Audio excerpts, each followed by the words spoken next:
येवता येथे नेत्र तपासणी व मोतीबिंदू शस्त्रक्रिया शिबिर संपन्न। येवता श्री सत्यसाई सेवा संघटना, जिल्हा वाशिम समिती येवता आणि दमानिया आय हॉस्पिटल अकोला यांच्या संयुक्त विद्यमाने श्री सिद्धेश्वर संस्थान येवता येथे मोफत मोतीबिंदू नेत्र तपासणी व शस्त्रक्रिया शिबिर आयोजित करण्यात आले होते। शुक्रवारी सकाळी 10:30 वाजता सुरू झालेल्या या शिबिराचे उद्घाटन श्री सत्य साईबाबांच्या प्रतिमेचे पूजन, दीप प्रज्वलन, त्रिवार ओंकार, गायत्री मंत्र आणि वेद पठणाने झाले। या शिबिरात अकोल्याच्या दमानिया आय हॉस्पिटलचे नेत्रतज्ञ डॉक्टर सौरभ इंगोले तसेच doctor Nagesh Shirsat, doctor Suresh Gore, doctor Rajesh Deshmukh आणि डॉक्टर गंगाधर आरू यांनी उपस्थित राहून रुग्णांची तपासणी केली।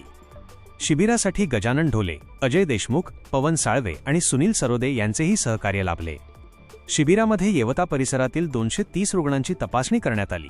त्यापैकी 95 रुग्णांना मोतीबिंदू शस्त्रक्रियेसाठी निवडण्यात आले आहे। निवड झालेल्या रुग्णांना शस्त्रक्रियेच्या तारखा देण्यात आल्या असून त्यांच्यावर दमानिया आय हॉस्पिटल अकोला येथे मोफत शस्त्रक्रिया करण्यात येणार आहे। कार्यक्रमाचे आयोजन यशस्वी करण्यासाठी येवता समिती प्रमुख देविदास भांदुर्गे, अमोल भांदुर्गे, कैलास इडोळे, विशाल बेरिया, स्वप्नील जिरवणकर, रमेश खोलगाडे, चंदू बोरकर आणि अर्चना चोपडे यांच्यासह साई सेवा संघटनेच्या पदाधिकारी व कार्यकर्त्यांनी परिश्रम घेतले। शिबिराची सांगता स्वामींची मंगल आरती आणि विभूती मंत्राने झाली।